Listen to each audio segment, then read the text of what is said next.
తెలంగాణ ముఖ్యమంత్రి రేవంత్ రెడ్డిని టార్గెట్గా చేసుకొని కాంగ్రెస్ పార్టీకి చెందిన సీనియర్ ఎమ్మెల్యే కోమటిరెడ్డి రాజగోపాల్ రెడ్డి చేసిన ట్వీట్ తెలంగాణ రాజకీయాల్లో కలకలం రేపుతుందనే చెప్పొచ్చు. కాంగ్రెస్ పార్టీ తెలంగాణలో అధికారంలోకి వచ్చిన తర్వాత ముఖ్యమంత్రిని టార్గెట్గా చేసుకుని ఒక ఎమ్మెల్యే డైరెక్ట్ అటాక్ ప్రారంభించడం ఇదే మొదటిసారి. ప్రభుత్వంలోని మంత్రులపై కొంతమంది ఎమ్మెల్యేలు అసంతృప్తి వ్యక్తం చేస్తున్నా కూడా ముఖ్యమంత్రిని మాత్రం ఇప్పటివరకు ఎవరు నేరుగా విమర్శించిన దాఖలాలు లేవు. కాకపోతే ఇప్పుడు కోమటిరెడ్డి రాజగోపాల్ రెడ్డి దీన్ని బ్రేక్ చేశారనే చెప్పొచ్చు. కోమటిరెడ్డి రాజగోపాల్ రెడ్డి గత కొంతకాలంగా పార్టీ అధిష్టానంపై ముఖ్యమంత్రి రేవంత్ రెడ్డిపై కూడా అసంతృప్తితో ఉన్నారనే చెప్పొచ్చు. దీనికి ప్రధాన కారణం ఆయనకు మంత్రి పదవి రాకపోవడం. బీజేపీ నుంచి కాంగ్రెస్లకు తిరిగి వచ్చే సమయంలో పార్టీ అధికారంలోకి వస్తే మంత్రి పదవి ఇస్తామని హామీ ఇచ్చారని, కానీ ఇప్పుడు హామీని నిలుపుకోలేదనే ఆగ్రహం ఆయనలో కనిపిస్తోంది. ఇటీవల జరిగిన కేబినెట్ విస్తరణలో కూడా కోమటిరెడ్డి రాజగోపాల్ రెడ్డికి ఛాన్స్ దక్కలేదు. రేవంత్ రెడ్డి వ్యూహాత్మకంగా ఈ విషయంలో ఏ నిర్ణయమైనా అధిష్టానం తీసుకోవాల్సిందే తప్ప తన చేతిలో ఏమీ లేదని పదే పదే తేల్చి చెప్తున్నారు.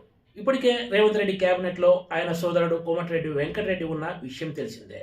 శుక్రవారం నాడు మహబూబ్ నగర్ వేదికగా ముఖ్యమంత్రి రేవంత్ రెడ్డి మరో 10 ఏళ్లు మీ పాలమూరు బిడ్డే సీఎంగా ఉంటాడంటూ వ్యాఖ్యానించడమే తెలంగాణ రాజకీయాల్లో ముఖ్యంగా కాంగ్రెస్ పార్టీలో కొత్త వివాదానికి కారణమైందని చెప్పొచ్చు. రేవంత్ రెడ్డి ప్రకటన కాంగ్రెస్ విధానాలకు భిన్నమైందంటూ కోమటిరెడ్డి రాజగోపాల్ రెడ్డి ట్వీట్ చేశారు. ట్వీట్ సారాంశం ఇలా ఉంది: రాబోయే 10 ఏళ్లు నేనే ముఖ్యమంత్రి అని రేవంత్ రెడ్డి ప్రకటించుకోవడం కాంగ్రెస్ పార్టీ విధానాలకు వ్యతిరేకం. జాతీయ పార్టీ అయిన కాంగ్రెస్లో అధిష్టానం ఆదేశాల మేరకు ప్రజాస్వామ్యబద్ధంగా ముఖ్యమంత్రి ఎన్నిక జరుగుతుంది.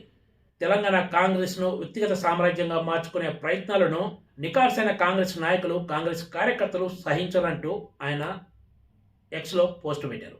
ఒక మాటలో చెప్పాలంటే తెలంగాణ కాంగ్రెస్లో ఇది ఊహించని పరిణామం అని చెప్పొచ్చు.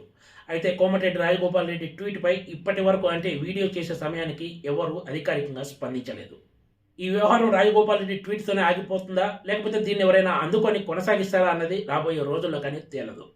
ఒకవైపు కాంగ్రెస్ అగ్రనేత రాహుల్ గాంధీ తెలంగాణ ముఖ్యమంత్రి రేవంత్ రెడ్డికి అపాయింట్మెంట్ ఇవ్వడం లేదంటూ రాజకీయ వర్గాల్లో పెద్ద ఎత్తున ప్రచారం జరుగుతున్న వేళ రాబోయే 10 ఏళ్లు కూడా తానే ముఖ్యమంత్రి అని రేవంత్ రెడ్డి ప్రకటించుకోవడం కీలక పరిణామంగానే చెప్పుకోవచ్చు. తాజాగా కోమటిరెడ్డి రాజగోపాల్ రెడ్డి చేసిన ట్వీట్ చూసేసి కాంగ్రెస్లో పాత కల్చర్ తిరిగి పునఃప్రారంభమైనట్లుందనే వ్యాఖ్యలు కూడా వినిపిస్తున్నాయి. Please subscribe టీసీటీవీ.